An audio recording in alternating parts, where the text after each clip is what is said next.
Welcome to dial news special debate.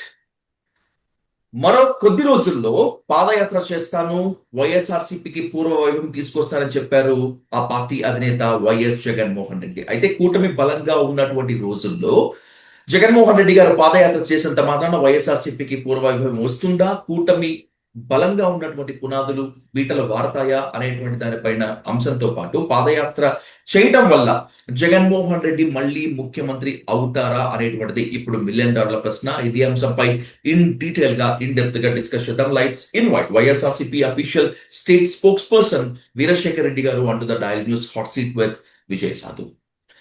అన్న నమస్తే. నమస్తే అన్న, గుడ్ ఈవినింగ్ అన్న. గుడ్ ఈవినింగ్ అన్న. ఏంటి ఇప్పుడు నేడో రేపో వస్తాను అని చెప్పి మొన్నటిదాకా పార్టీలో మీ వైఎస్ఆర్సీపీలో ఒక అంచనా ఉండేది.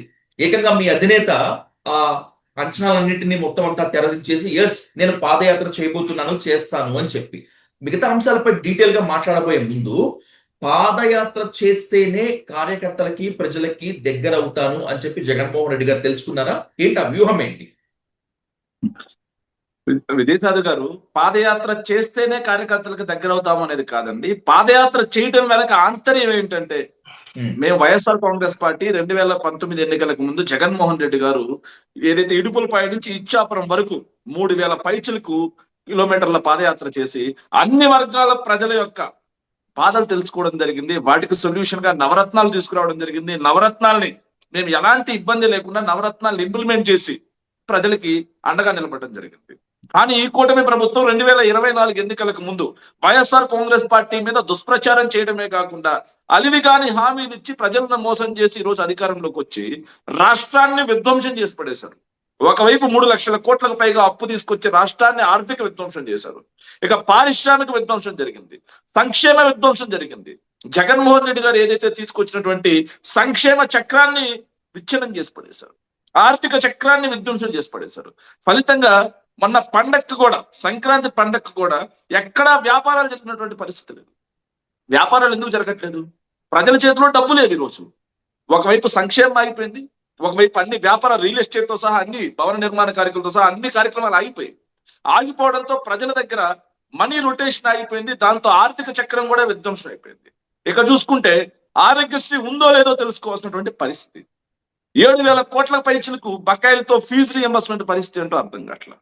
మేము రాగానే ఉద్యోగాలు ఇచ్చేస్తామని చెప్పేసి ఈ రోజు వరకు ఒక కొత్త నోటిఫికేషన్ ఇచ్చినటువంటి పాపాన్ని వాళ్ళు మేము ఇచ్చినటువంటి డిఎస్సీని కంటిన్యూ చేశారు, మేము ఇచ్చినటువంటి పోలీస్ శాఖని కంటిన్యూ చేశారు తప్పిస్తే జాబ్ క్యాలెండర్ సంగతి ఏంటో తెలియట్లేదు. కానీ అప్పుల క్యాలెండర్ మాత్రం వదిలేరు. సో ఇలాంటి పరిస్థితుల్లో రాష్ట్రంలో ప్రతి గ్రామంలో ప్రతి గడపలో ఈరోజు అయ్యో వైఎస్ఆర్ కాంగ్రెస్ పార్టీ ఉండుంటే మనకి ఇన్ని ఉద్యోగాలు వచ్చిండే కదా, వైఎస్ఆర్ కాంగ్రెస్ పార్టీ ఉండుంటే సచివాలయాల ద్వారా ఇంత మనకి బెనిఫిట్ అయి ఉండేది, వైఎస్ఆర్ కాంగ్రెస్ పార్టీ ఉండుంటే రైతు భరోసా కేంద్రం ద్వారా విత్తనం నుంచి విక్రయం వరకు ప్రభుత్వం అండగా నిలబడి ఉండేది. ఇప్పుడు రైతన్నని తీసుకుందాం సార్, అందరికన్నా ఎక్కువ విచ్ఛిన్నం అయిపోయింది రైతన్న. ఈరోజు రైతు భరోసా కేంద్రాలను నిర్వీర్యం చేశారు. నాణ్యమైన విత్తనాలు లేవు, నాణ్యమైన ఎరువులు లేవు, నాణ్యమైన పురుగు మందులు లేవు, ఇన్పుట్ సబ్సిడీ లేదు, క్రాప్ ఇన్సూరెన్స్ లేదు, ఉచిత పంటల బీమా లేదు, ఆఖరికి మద్దతు ధర లేదు. అంతెందుకు సార్, మొన్న మోంతా తుఫాన్ వచ్చింది.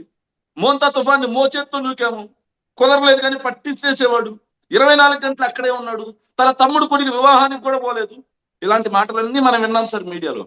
చివరికి మోంతా తుఫాను బాధితులకు ఈరోజు 3 నెలలు అవుతుంది సార్. ఏ ఒక్కరికైనా చిల్లి గవ పరిహారం ప్రభుత్వం చెల్లించిందా? చిల్లి గవ సార్. ఒకవైపు రైతన్న అప్పుల పాలైపోయి నడ్డి విరిగిపోయి ఉరి కొయ్యలకి ఎండ్రిన్ సీసాలకి బలైపోతా ఉన్నా సరే 350 మంది పైచిలకు రైతులు ఈ రోజు ఆత్మహత్యలు చేసుకున్న పరిస్థితి ఉన్నా సరే ఈ ప్రభుత్వం నిమ్మకు నీరెత్తినట్టుంది. మేము రైతు భరోసా ద్వారా 12,500 ఇస్తామని చెప్పేసి 13,500 ఇచ్చాం. మేము రైతు భరోసా 4 సంవత్సరాలు ఇస్తామని చెప్పి 5 సంవత్సరాలు ఇచ్చాము. కానీ వీళ్ళు 20,000 ఇస్తామని చెప్పారు. ఈ రోజు వరకు మొదటి ఏడాది ఇచ్చారా? రెండో ఏడాది కూడా పూర్తిగా ఇచ్చారా? ఇవ్వాల. ఆఖరికి మద్దతు ధర విషయం మీరు చూసారండి. రైతన్న 6 కాలం కష్టపడి ఎండనక వాననక ఈ చీడపేడ కీటకాలకి, వర్షాభావ పరిస్థితులకి, తుఫాన్లకి అన్నిటికీ ఓర్చి అప్పులు తీసుకొచ్చి పంట పండిస్తే ఈరోజు మిర్చికి ధర ఉందా? పొగాకు ధర ఉందా? మామిడికి ధర ఉందా? అరటికి ధర ఉందా? అదేవిధంగా చిరుధాన్యాలు దేనికైనా ధర ఉందా? ఈ ప్రభుత్వం కొంటుందా? ఆక్వాకల్చర్ ధర ఉందా? ఆఖరికి సుబాబుల్ జామాయిలు కూడా సిండికేట్ చేసి పడేశారు. సుబాబుల్ జామాయిలకు కూడా ధర లేదు రోజు. ఏ పంటకి ధర లేదు. మరి రైతులను ఎలా బ్రతకాలి?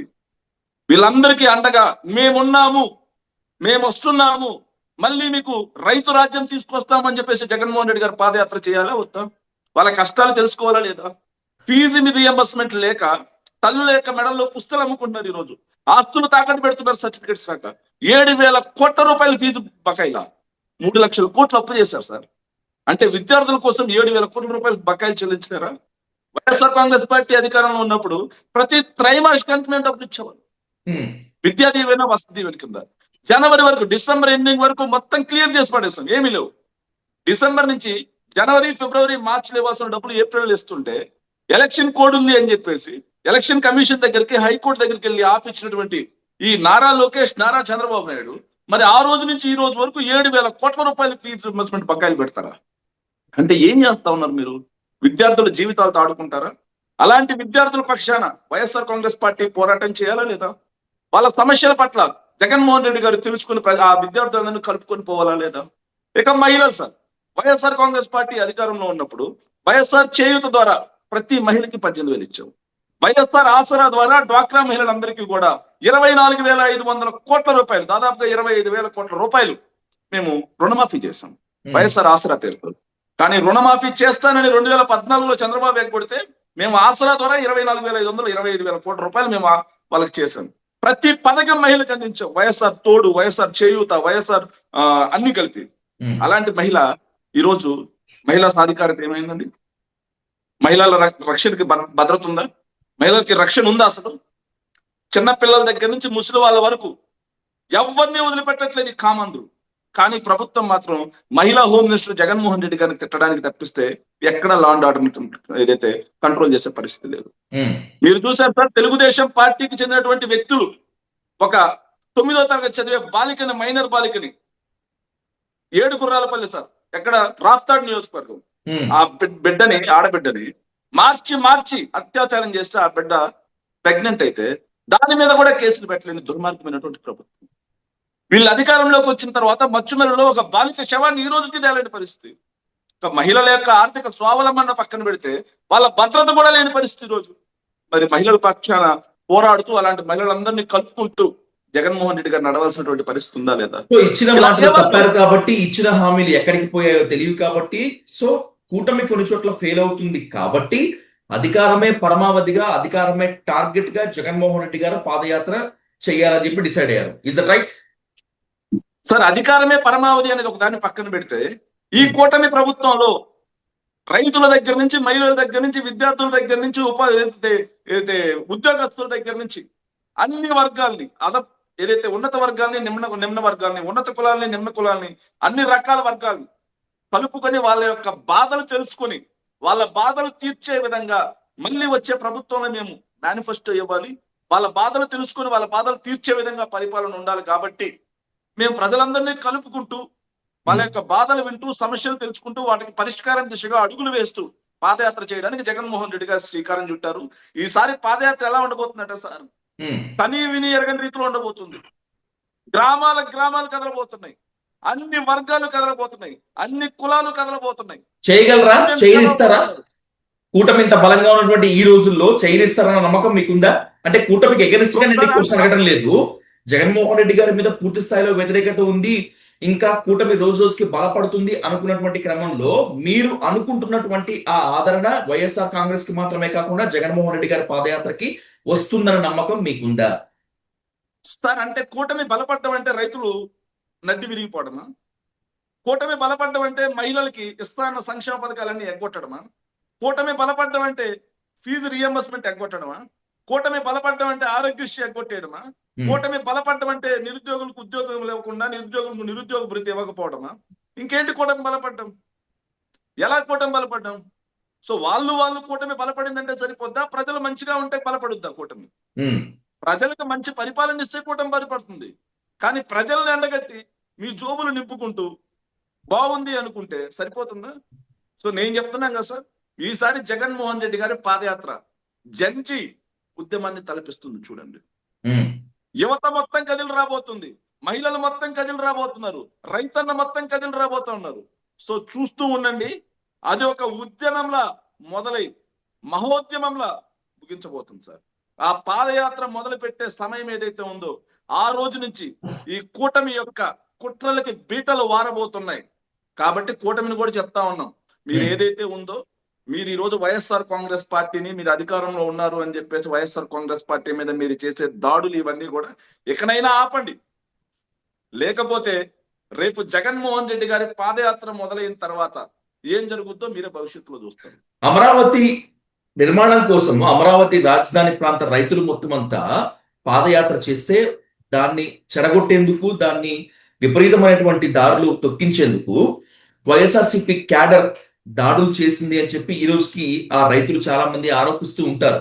సో ఆ మచ్చ మీ మీద ఉన్నటువంటి ఈ నేపథ్యంలో రేపు మీ అధినేత జగన్మోహన్ రెడ్డి కనుక పాదయాత్ర చేస్తే కూటమికి సపోర్ట్ చేసే వాళ్ళందరూ పాదయాత్రని సవ్యంగా జరగనిస్తారా? సార్, నారా కోడూరు దగ్గర జగన్మోహన్ రెడ్డి గారు నడిచిన వెంటనే పసుపు నీళ్ళతో కడగడం జరిగింది సార్ 2018 పాదయాత్ర సమయం. అవును. తర్వాత ఏమైంది సార్? ఏమైంది? ప్రజాగ్రహం చూశారు వాళ్ళు. సార్ అద్భుతమైన విషయం ఏంటంటే వీళ్ళు ఏదైతే అమరావతి రైతులు అని చెప్పుకున్న వాళ్ళందరూ కూడా పాదయాత్ర చేస్తూ వెళ్ళారు సార్. మరి కాకినాడ దగ్గర మీ యొక్క ఆధార్ కార్డులు చూపించమంటే ఎవరూ లేరెందుకు సార్? వాళ్ళు నిజమైన రైతులు ఆడు ఉంటే మరి ఆధార్ కార్డు చూపించడానికే. సో ఏదైతే అమరావతి ఉద్యమం ఎలాంటి ఉద్యమమో నాకన్నా జర్నలిస్ట్ అయినటువంటి మీకు బాగా తెలుసు. సో వాళ్ళు ఏదైతే ఉన్నారో దాన్ని చూపించుకొని అమరావతి ఉద్యమం అని చెప్పేసి అమరావతి ప్రాంతాన్ని రెచ్చగొట్టి వాళ్ళ భూములు రక్షించుకోవడం కోసం అమరావతి సెంటిమెంట్ రాష్ట్ర వ్యాప్తంగా లేపారు. కానీ ఈ రోజు అమరావతి పరిస్థితి ఏంటి? మీరు చెప్పండి సార్, అమరావతి పరిస్థితి ఏంటి ఈ రోజు? ఎందుకు అద్భుతంగా నిర్మితం అవుతోంది, అద్భుతంగా ముందుకు వెళ్తోంది కదా. ఏమైంది ఇప్పుడు? అమరావతి పైన లేనిపోయిన విధంగా కామెంట్స్ చేసి మీరే మీ పార్టీ ప్రతిష్టను దిగజార్చుకుంటున్నారు. డ్యామేజ్ ని కంట్రోల్ చేసేందుకు సజ్జలు చాలా ఇబ్బంది పడుతున్నారు. శేఖర్ రెడ్డి గారు, అమరావతి పైన బహుశా మీరు ఇంకా మాట్లాడకుండా ఉంటే మంచిదేమో. సార్ మేము అమరావతికి ఎక్కడా కూడా వ్యతిరేకం కాదు. అమరావతి పేరుతో రైతుల్ని మీరు పొడిచే వెన్నుపోటుకి వ్యతిరేకం. అమరావతి పేరుతో వీళ్ళు తీసుకున్నటువంటి భూ దోపిడీకి వ్యతిరేకం. అమరావతి పేరుతో వీళ్ళు చేస్తున్నటువంటి దోపిడీ ఏదైతే ఉందో ఎక్సెల్స్ రేట్లేసి అమరావతి అనే సెంటిమెంట్ లో ప్రజలను ముంచి వేల కోట్ల రూపాయలు అప్పు తీసుకొచ్చి ఆ అప్పుని ఎక్సెస్ రేట్లకు ఇచ్చి మొబిలైజేషన్ అడ్వాన్స్లు ఇచ్చి వాటి నుంచి కమిషన్లు గుంజుకుంటున్నారు చూసావా? దానికి వైఎస్ఆర్ కాంగ్రెస్ పార్టీ వ్యతిరేకం సార్. నేను ఒక మాట చెప్తాను సార్, తెలంగాణ సచివాలయం కట్టడానికి ఎంత డబ్బులు ఖర్చు అయింది సార్? దాదాపు 680 కోట్లు. మరి ఆంధ్రప్రదేశ్ సచివాలయం కట్టడానికి 2791 కోట్ల రూపాయలు ఖర్చు అవుతుంది అని చెప్పేసి మొన్న టెండర్లు ఇచ్చారు సార్, 4 బ్లాక్లు. మరి ఎంత ఉంది సార్ తేడా? పార్లమెంట్ నూతన భవనం కట్టడానికి 900 కోట్ల రూపాయలు ఖర్చు అయింది సార్. దేశవ్యాప్తంగా చట్టాలు చేసేటువంటి అత్యున్నతమైనటువంటి భవనం పార్లమెంట్ సార్. మరి పార్లమెంట్ కట్టడానికి 901 కోట్ల రూపాయలు ఖర్చు అవుతుందని చెప్పేసి వాళ్ళు ఖర్చు అయిందని చెప్పేసి వాళ్ళు ఇచ్చారు సార్. మరి ఇక్కడ 2791 కోట్ల రూపాయలు సచివాలయం ఏం కడుతున్నారు సార్? ప్రపంచం మొత్తం అంతా కూడా తలదించుకొని అమరావతిని చూసేలా చేస్తాను, నిర్మిస్తానని చెప్పి చంద్రబాబు నాయుడు గారు చెప్తున్నారు. కాబట్టి ఆ స్థాయిలో నిర్మాణాలు జరుగుతాయని చెప్పి అనుకోవచ్చు కదా సార్. ప్రపంచం మొత్తం తలదించుకోవాల్సిన పని లేదు సార్. అక్కడ నీకు భూములు ఇచ్చినటువంటి రైతన్న తలెత్తుకుంటే చాలు సార్. ముందు ఆ రైతన్న అసూలు పోస్తా ఉన్నాడు. రామారావు లాంటి వాళ్ళు ఎంతో మంది ఉన్నారు అని చెప్పేసి నేను బయటకు వచ్చారు చాలా మంది. మొదటి విడతలో భూసేకరణకి డబ్బులు ఇచ్చి ఏదైతే భూ సమీకరణకి భూములు ఇచ్చినటువంటి 30,000 మంది రైతుల్లో ఎవరికి ఫ్లాట్లు ఎక్కడున్నాయో తెలియదు. భూములు ఇచ్చిన వాళ్ళకి డొంక రోడ్లలో, శ్మశానాల్లో ఎక్కడ ఫ్లాటింగ్ ఇచ్చారో తెలియదు. వాళ్ళకి రోడ్లు వేసినటువంటి పరిస్థితి లేదు, వాళ్ళకి కరెంట్ ఇచ్చినటువంటి పరిస్థితి లేదు, వాళ్ళకి డ్రైనేజ్ కట్టినటువంటి పరిస్థితి లేదు. కానీ మళ్ళీ మరో 16,500 ఎకరాలు రైతుల దగ్గర నుంచి 4,000 ఎకరాలు గవర్నమెంట్ ల్యాండ్, మళ్ళీ 20,000 ఎకరాలు పూలింగ్కి వెళ్తా ఉంది. అమరావతి రైతుల తరపున అమరావతి రైతులని ప్రభుత్వం మోసం చేసింది అని ఇప్పుడు మాట్లాడుతున్న కరెక్టే శేఖర్ రెడ్డి గారు. రేపు జగన్మోహన్ రెడ్డి గారు పాదయాత్ర కనుక స్టార్ట్ చేస్తే ఆ పాదయాత్ర రూట్ మ్యాప్ అమరావతిలో ఉంటుందా? రాజధాని ప్రాంతంలో కనీసం పాదయాత్ర చేసేటువంటి ధైర్యం వైసీపీకి ఉందని చెప్పి డైరెక్ట్ గా అడుగుతున్నారు వాళ్ళు. దానికి మీ సమాధానం ఏంటి సార్? రేపు 2029 ఎన్నికల్లో చంద్రబాబు నాయుడు గారి పతనం మొట్టమొదటగా తాడికొండ నియోజకవర్గం నుంచే మొదలవుతుంది. చూడండి సార్, మీరు తాడికొండ నియోజకవర్గం నుంచే. మీకు ఒక చిన్న ఎగ్జాంపుల్ చెప్తాను సార్. నేను హైదరాబాద్ నిర్మించింది నేను లేకపోతే హైదరాబాద్ లేదు. హైదరాబాద్ ని ప్రపంచ పటంలో ఇరికించింది నేనే. హైటెక్ సిటీ నేనే, సైబర్ టవర్స్ నేనే, అదేవిధంగా రింగ్ రోడ్ నేనే, ఎయిర్పోర్ట్ నేనే, పీవీ ఎక్స్ప్రెస్ హైవే నేనే, మెట్రో నేనే, అన్ని చంద్రబాబు నాయుడు గారు చెప్పుకుంటారు కదా. మరి 2004 ఎన్నికల తర్వాత హైదరాబాద్ లో తెలుగుదేశం పార్టీ ఎందుకు కనుమరుగైపోయింది? 2004 తర్వాత ఎందుకు కనుమరుగైపోయింది? తెలుగుదేశం పార్టీకి ఎందుకు కనుమరుగైంది? మీరు చెప్పండి. అంత డెవలప్ చేసి ఉంటే సేమ్ ఇదే పరిస్థితి తాడికొండలో మొదలవుతుంది. 2019 ఎన్నికలకు ముందు మీరు చూశారు కదండి, రాజధాని ప్రాంతంలో ఒక్క సీటు కూడా చంద్రబాబు నాయుడు గెలవలేదు. మళ్ళీ మభ్యపెట్టి నేనేదో కడతాను అది ఇది అన్నాడు. 18 నెలలు ఏంటి సార్ రాజధాని ప్రాంతంలో ఏం చేశారో వాళ్ళు చెప్పండి.